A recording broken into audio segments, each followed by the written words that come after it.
ভিতরে কেউ আছে কিনা বন্দি, এই চিন্তা থেকেই কিন্তু এই সেলটি ভাঙা হচ্ছে, দেখতেই পাচ্ছেন।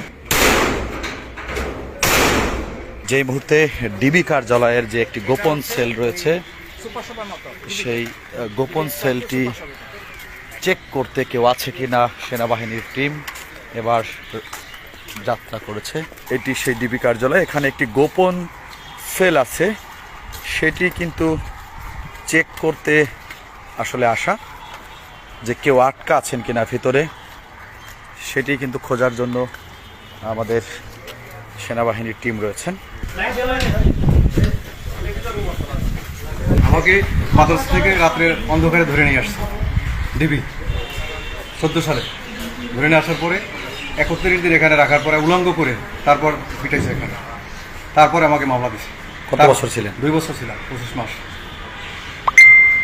সেই ডিবি এখানে এত পরিমাণ ওরা নির্যাতন করছে আলেমদেরকে, উলঙ্গ করে নগ্ন মেয়েদেরকে আইনে আমাদের সামনে দিয়েছে, ওদের সাথে জেনা করা, মানে এমনভাবে উলঙ্গ করে মানে মেয়েদের সামনে আমাদেরকে দাঁড় করে দিচ্ছে, যাতে আমাদের ইমান ধ্বংস করার জন্য বহু চেষ্টা করছে। দিদিদের টর্চার ছিলাম, দেখে যান এদিকে, এখানে টর্চার ছিলাম। একটা রুমের ভিতরে 70-80 জন লোক রাখছে, আমি এই রুমটায় ছিলাম। এই রুমটার ভিতরে ওরা 150 লোক ছিলাম, এইটার ভিতরে এই এতটুকু রুমে 150 লোক ছিলাম। দেখতেই পাচ্ছেন, এটা মেয়েদেরকে রাখা হবে, এটা মহিলাদেরকে রাখা হয়েছে। দেখতেই পাচ্ছেন এই ডিবি কার্যালয়ের সেল।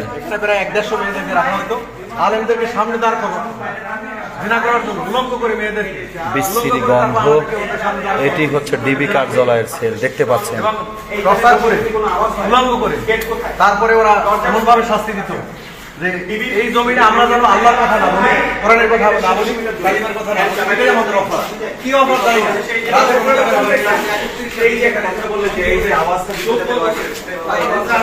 এই ভিতরে কেউ থাকলে সাড়া দেন। বাংলাদেশ সেনাবাহিনীর লোক এসেছে, আপনারা কেউ থাকলে সাড়া দেন। ডিবি কার্যালয়ের যে গোপন সেলটি ছিল, এই গোপন সেলেও কেউ নেই, দেখতেই পাচ্ছেন। এটি হচ্ছে ডিবি কার্যালয়ের গোপন সেল। আজকে আর কেউ নেই, আসলে কেউ আর নেই। আমি বলতে চেয়েছি যে ওনারা যেভাবে গুম করেছেন মানুষকে, যেভাবে গুম করেছেন, অবশ্যই আমরা প্রতিটা জায়গায় আমাদের চেক করা উচিত, প্রতিটা জায়গায় চেক করা উচিত। এই কারণেই আসছি আপনাদেরকে কনফারেন্স করা হয়। এই মুহূর্তে কিন্তু সেনাবাহিনীর যে টিম রয়েছে, তারা কিন্তু সেটাকে ভাঙার, এটি ডিবি কার্যালয়ের যে সেল, কাউন্টার টেররিজমের যে ইউনিট, সেই ইউনিটের পার্সোনাল হচ্ছে সেল। এই সেল কিন্তু সেনাবাহিনীর নেতৃত্বে একটি টিম।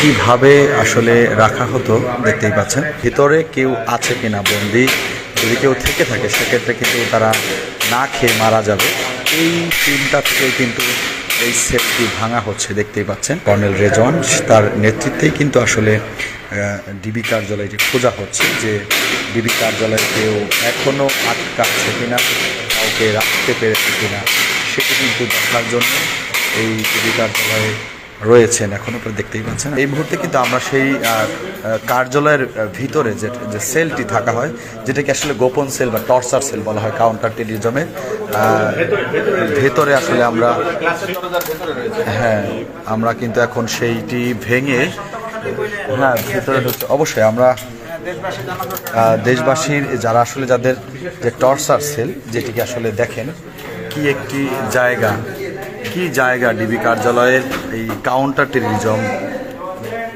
আসলে যারা সেনাবাহিনীর পক্ষ থেকে কিন্তু খোঁজা হচ্ছে। দেখেন সিস্টেমটাকে, এই যে হচ্ছে টর্চার সেল, এই সেলের মধ্যে রাখা হতো, দেখতেই পাচ্ছেন যে কি গোপন সেল আসলে বাংলাদেশের মানুষের জন্য তৈরি করা হয়েছে। এই মুহূর্তে কিন্তু সেনাবাহিনীর যে চৌকস টিম, তারা কিন্তু আসলে একদমই, দেখতেই পাচ্ছেন একটি বইও, এটি হচ্ছে সেল, যদি দেখাই এটি হচ্ছে সেল, দেখতেই পাচ্ছেন যে কিভাবে এই সেলের মধ্যে রাখা হতো। এবং তোষক একটি বইও রয়েছে, এখানে একটি বইও রয়েছে। জি, আমরা যদি একটু বলি একটি চিন্তা থেকে যে যদি কেউ এই মুহূর্তে ডিবি কার্যালয় বা কাউন্টার টেরিজমে পার্সোনাল সেলে যদি এই সেলে যদি আটকা থাকে, না খেয়ে মারা যাবে, সেই জন্যই কিন্তু এটি খোলা হয়েছে। না খেয়ে যাতে কেউ না মারা যায়, এই মুহূর্তে দেখতেই পাচ্ছেন যে আসলে একটি কিন্তু মাদ্রাসার ছাত্রদের যে পাজামা সেটা কিন্তু দেখা যাচ্ছে, দেখতেই পাচ্ছেন। বই, কোরআন দেখেন, বই এবং আপেলটি তাজা আপেল, একটি আপেল আমরা পেয়েছি এই সেলের মধ্যে। কোরআন এবং হাদিসের বই রয়েছে। কেউ আছে? না, ওখানে নাই, কিন্তু ওনার ব্যবহার করা জিনিসপত্রগুলো আছে। আসলে কি সেল, আসলে এই সেল যদি স্বাভাবিক কোনো মানুষ আসে, তাকে যদি চোখ বেঁধে আনা হয়, সে কোথায় আছে বা কেমন জায়গায় আছে সেটি কিন্তু বলা কষ্টসাধ্য। কারো যদি চোখ বেঁধে এখানে আনা হয়, সেক্ষেত্রে কখনোই কিন্তু এটা বোঝা সম্ভব না যে কোথায় আছে। আপনাদেরকে দেখানোর চেষ্টা করছে যে সেলগুলো, কাউন্টার টেরিজমের যে সেলগুলা, তবে এই সেলের মধ্যে কাউকে রাখা হয়েছিল কিনা সেটি কিন্তু সম্ভব, মানে আমাদের যারা হেফাজত ইসলামের নেতাকর্মী রয়েছেন তাদের চিন্তা ছিল যদি কেউ থেকে যায় সেক্ষেত্রে কিন্তু না খেয়ে মারা যাবে। সেই চিন্তা থেকে কিন্তু চৌকস টিমরা কিন্তু আসলে এখানে নেতৃত্ব দিচ্ছেন এবং আপনারা দেখতেই পাচ্ছেন যে বাংলাদেশ সেনাবাহিনীর লেফটেন্যান্ট কর্নেল রেজওয়ানের নেতৃত্বে এই টিমটি কিন্তু আসলে এখানে এসেছে এবং এই সেল থেকে কোনো মানুষ বের হওয়া বা শব্দ শোনা বা কোনোভাবে, মানে কি, এটা আসলে কষ্টসাধ্য। যে জায়গাটি দেখলাম, এই জায়গাটা নিজের চোখে দেখে নিজেরই কষ্ট লাগতেছে যে কেমন জায়গায় মানুষকে এনে আটকে রাখা হতো।